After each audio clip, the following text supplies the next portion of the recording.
Sabemos que ninguém é justificado pela prática da lei, mas mediante a fé em Jesus Cristo. Gálatas capítulo 2, versículo 16. Muito bom dia para você que nos acompanha. Mais um capítulo da Bíblia nós vamos falar hoje, o segundo capítulo da carta de Paulo aos Gálatas. Eu lembro a você que ainda não fez a sua inscrição no nosso canal lá no YouTube, canal Antônio Lima Braga Júnior. Vá lá, faça a inscrição, clique no sininho para que você possa receber as notificações e também curta o vídeo, que é muito importante para nós. Também estamos no Instagram e no Facebook, sendo que no Facebook você tem a oportunidade de ler o capítulo inteiro comigo durante a semana. Você tem total e absoluta liberdade para compartilhar esse vídeo com quem você quiser. O que você acharia de um médico que, diante de um paciente com sérios problemas cardíacos, lhe recomendasse apenas um chazinho de camomila? Estranho, né? Porém, é isso que acontece muito nas igrejas de hoje. A doença espiritual do coração chama-se pecado. E a igreja, de um modo geral, o trata com procedimentos brandos, o chazinho de camomila. No entanto, Paulo foi diferente. Ele aborda o assunto de uma forma exímia em Gálatas capítulo 2. Ele continua a defesa da sua vocação apostólica e a mensagem do evangelho que ele proclamava. Como vimos na semana passada, a carta de Paulo aos Gálatas teve como objetivo auxiliar os cristãos da Galácia a resistir aos falsos mestres que pregavam que só era salvo quem acrescentava à fé em Cristo o mérito humano da obediência à lei. Antes de mais nada, é preciso compreender que a divisão por capítulos nos livros da Bíblia foi feita apenas para organizar a leitura. No caso da carta de Gálatas, o segundo capítulo que vimos nessa semana é a continuação do primeiro, onde Paulo nos ensina a viver pela fé e não pelas obras. No início do capítulo, ele menciona sua ida para Jerusalém ao encontro com as colunas da fé cristã, Pedro, Tiago e João. Na ocasião, levou consigo Barnabé e Tito, seus amigos mais íntimos. Tito, no entanto, era grego, e os judaizantes queriam que ele fosse circuncidado, o que foi totalmente recusado por Paulo. A circuncisão trata-se de um pequeno procedimento cirúrgico onde o prepúcio do pênis é retirado. É exatamente aí que eu quero chegar. Apesar de ser um ato doloroso, principalmente para aquela época, não poderia ser e não pode ser uma condição de salvação como os judaizantes queriam. Categorizar que era o suficiente para ser aceito entre os judeus cristãos era minimizar a extensão do problema do pecado a um pequeno procedimento cirúrgico e nada mais. Paulo enfrentou a todos colocando sua opinião diante da situação, expondo aquilo que Deus o havia recomendado. Uma postura firme que evitou a ruptura da igreja logo no seu início. Paulo nos lembra que o nosso problema requer uma intervenção muito maior. Ao invés de apenas alguns pequenos ajustes, precisamos de toda uma nova identidade, algo que nunca podemos fazer por nós mesmos. Essa nova identidade é justamente o que Deus nos oferece em Cristo. Paulo chama essa solução radical de justificação pela fé. Deus nos ofereceu a vida perfeita de Jesus Cristo como se fosse a nossa, conforme eu relatei no início desse vídeo.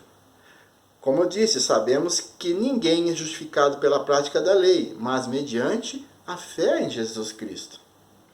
Se houvesse algo que pudéssemos fazer para ganhar ou contribuir para a nossa salvação, então, como disse Paulo, Cristo não precisaria ter morrido. Está lá no versículo 21.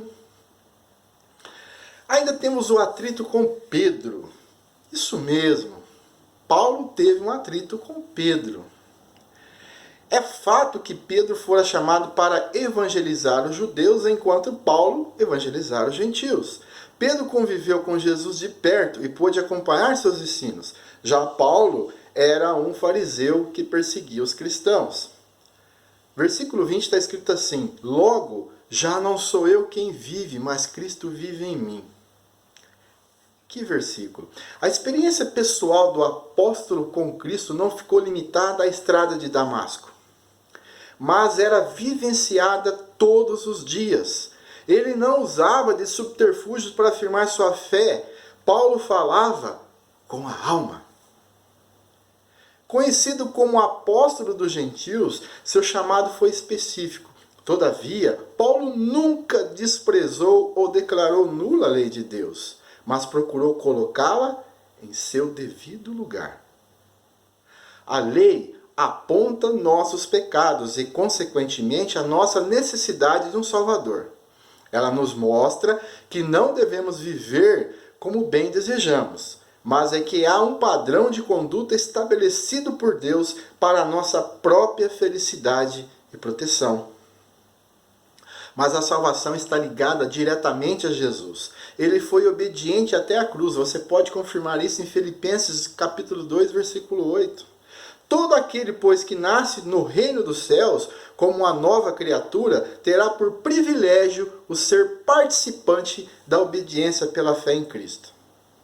Lá em Mateus, capítulo 28, 19, no finalzinho do livro, Jesus nos dá uma missão mundial. Lá está escrito assim: portanto, ide, fazei discípulos de todas as nações, batizando-os em nome do Pai, do Filho e do Espírito Santo.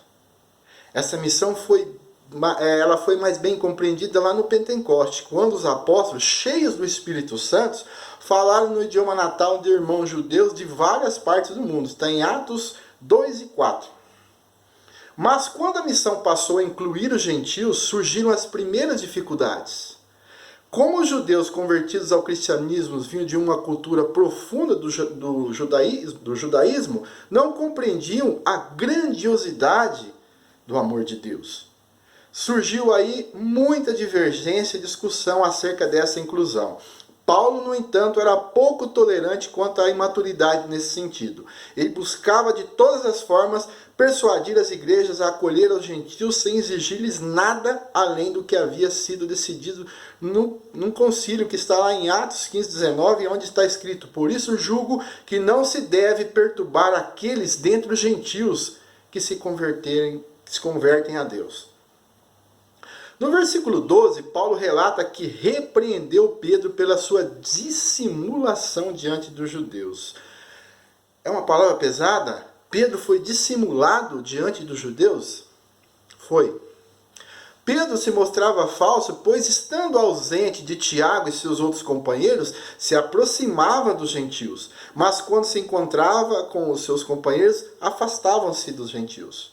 Foi por isso que Paulo não resistiu e o repreendeu. É notório que a missão de Pedro fora ser porta-voz da igreja primitiva de Jerusalém, conforme Atos 1 e 12. Foi com muita relutância que obedeceu à ordem de Deus para se associar e pregar o evangelho ao gentil Cornélio, por exemplo, como está em Atos 10. Embora Pedro tenha reconhecido a necessidade de evangelizar os gentios, Deus o chamou para pregar o evangelho especificamente aos judeus, enquanto Paulo teve como missão evangelizar os gentios. E graças a essa condição, somos agraciados com a salvação em Cristo.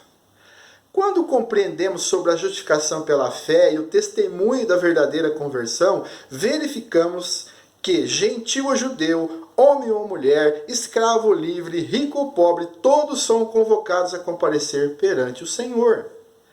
Todos nós temos um papel a desempenhar na sagrada obra do evangelismo, seja no lar, no trabalho, na faculdade ou nos lugares mais remotos, talvez na comunidade que você vive ou em lugares distantes, onde quer que seja, a influência benéfica de uma vida com Cristo é infinitamente mais eficaz do que a aparente influência de quem representa o que de fato não vive. Não se iluda com influencers. O mundo não precisa de influenciadores. O mundo precisa de ver a influência de Cristo em nossas ações. Nós fomos crucificados com Cristo. Assim já não somos nós que vivemos, mas Cristo que vive em nós. A vida que agora vivemos no corpo, vivemos pela fé no Filho de Deus, que nos amou e se entregou por nós. Um bom dia e que a paz do nosso Senhor Jesus Cristo esteja com todos.